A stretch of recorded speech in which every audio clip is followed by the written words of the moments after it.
इतिहास साक्षी है कि पुण्य भूमि भारत की गाथा भारत की अस्मिता, गौरव और राष्ट्रीय स्वाभिमान के लिए विदेशी आक्रांताओं से संघर्ष की महान गाथा है। बर्बर आक्रांताओं ने भारत की आत्मा पर चोट करने और भारत का अपमान करने के लिए हमारी संस्कृति और आस्था के केंद्रों को ध्वस्त किया। सोमनाथ, काशी, मथुरा और अयोध्या के मंदिरों का तोड़ा जाना आज भी भारत की स्मृतियों में जीवित है। सन 1528 में अयोध्या में भगवान श्री राम के मंदिर का मुगल आक्रांता बाबर द्वारा तोड़ा जाना ऐसी ही एक अक्षम्य घटना थी जिसने सीधे भारत के सम्मान और आत्मा पर चोट की।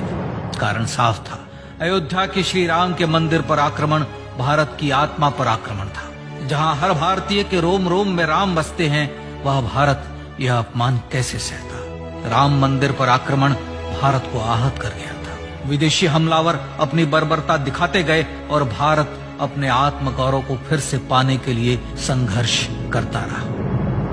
भारत रामलला के जन्म स्थान पर बाबर के नाम पर बने एक ढांचे को देखता और उसे हटाने का संकल्प लेकर शक्ति संजोया करता। हिंदू समाज आत्मसम्मान के रण में डटा रहा और लगातार हमलावरों द्वारा बनाए गए बाबरी ढांचे को हटाने के लिए लड़ता रहा। सरयू कई बार रक्त से लाल हुई।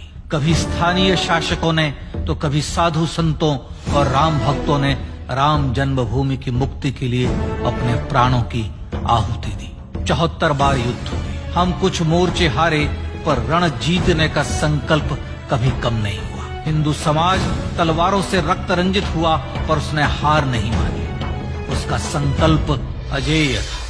15 अगस्त 1947 को देश की आजादी के साथ सैकड़ों सालों से चले आ रहे इस संघर्ष में नई ऊर्जा और एक नया मोड़ आया। अचानक 23 दिसंबर 1949 को बाबरी ढांचे में श्री राम लला प्रकट हुए। हजारों राम भक्त दर्शन के लिए उमड़ पड़े।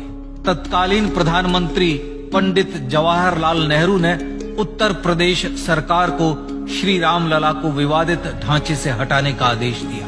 उत्तर प्रदेश सरकार ने अयोध्या के कलेक्टर को यह काम दिया और यह निर्देश भी कि जरूरत पड़ने पर वे बल का प्रयोग भी करें। अयोध्या के कलेक्टर ने सरकार को उत्तर दिया कि यह नरसंहार के बिना संभव नहीं है, और फिर भी वह ऐसा चाहती है तो किसी दूसरे कलेक्टर से यह काम करवा ले। परिणाम स्वरूप रामलला की मूर्ति वहीं विराजमान रही।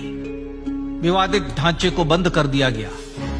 केवल पुजारी को सेवा अर्चना के लिए भीतर जाने की अनुमति थी। फिर भी राम भक्त विवादित ढांचे के बाहर से प्रभु श्री राम की आराधना करते रहे। भारत के हिंदू समाज के लिए चुनौतियां और बढ़ गई। मामला अदालत में गया। विपक्षी दलों द्वारा अदालत में भगवान श्री राम के अस्तित्व पर सवाल उठाए गए। उनके अयोध्या में ही जन्म लेने का प्रमाण मांगा गया। भारत का जनमानस अब आहत हो उठा था। आजाद भारत में भी हिंदू समाज को अपनी आस्था और श्रद्धा के लिए संघर्ष करना पड़ रहा था। चुनौतियों के इस समय में सन 1984 में विज्ञान भवन दिल्ली में विश्व हिंदू परिषद ने धर्म संसद का आयोजन किया। इस संसद में देश भर के संतों ने राम जन्मभूमि की मुक्ति के लिए आह्वान किया और राम जन्मभूमि मुक्ति यज्ञ समिति का गठन किया।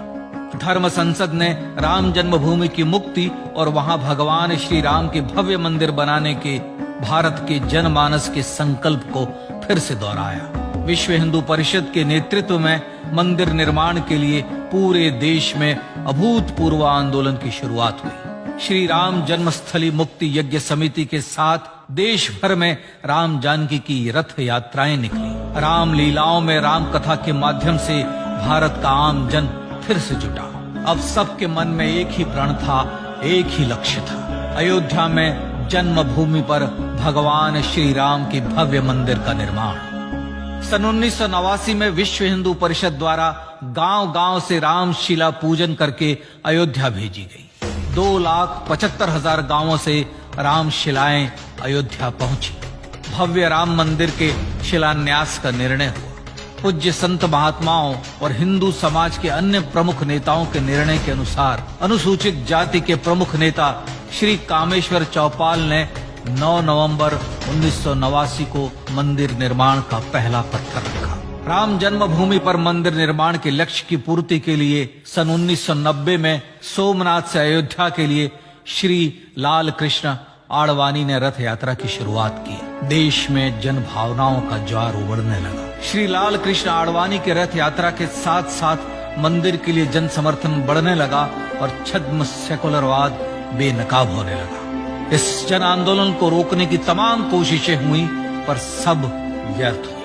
विश्व हिंदू परिषद ने देशवासियों से अयोध्या में जन्मभूमि पर मंदिर निर्माण के लिए 30 अक्टूबर और 1 नवंबर 1990 को कार सेवा का आह्वान किया। परिणाम स्वरूप लाखों राम भक्त कार सेवा के लिए देश के कोने कोने से अयोध्या आए।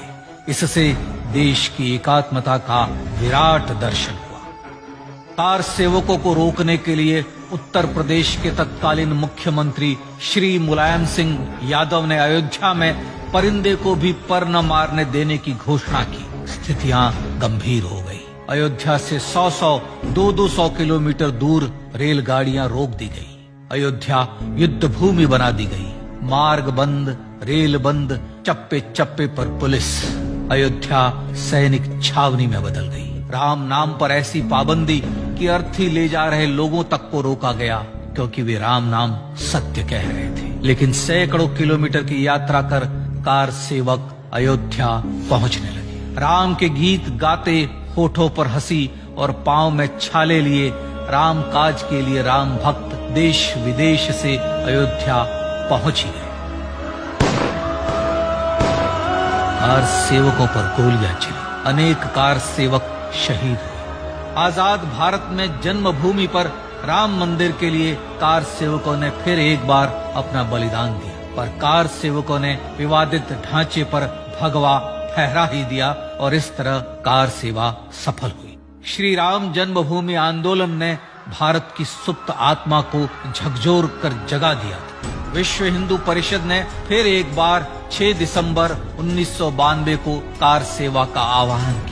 राम भक्तों को कार सेवा करने देने के लिए अदालत में प्रार्थना की गई, पर अदालत ने कोई निर्णय नहीं दिया। परिणाम स्वरूप बौद्ध, जैन, सिख, स्वामीनारायण संप्रदाय, गायत्री परिवार, हर पंथ, मत, विचार के हिंदू एकत्र हो गए। छूत अछूत का भेद मिटा, जाति की पहचान मिटी। हम सब हिंदू, हम सब सिंधु बन गए।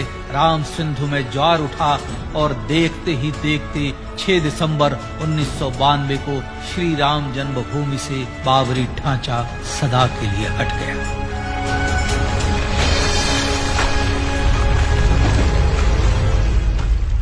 यह क्षण शौर्य, न्याय और सत्यमेव जयते का क्षण था।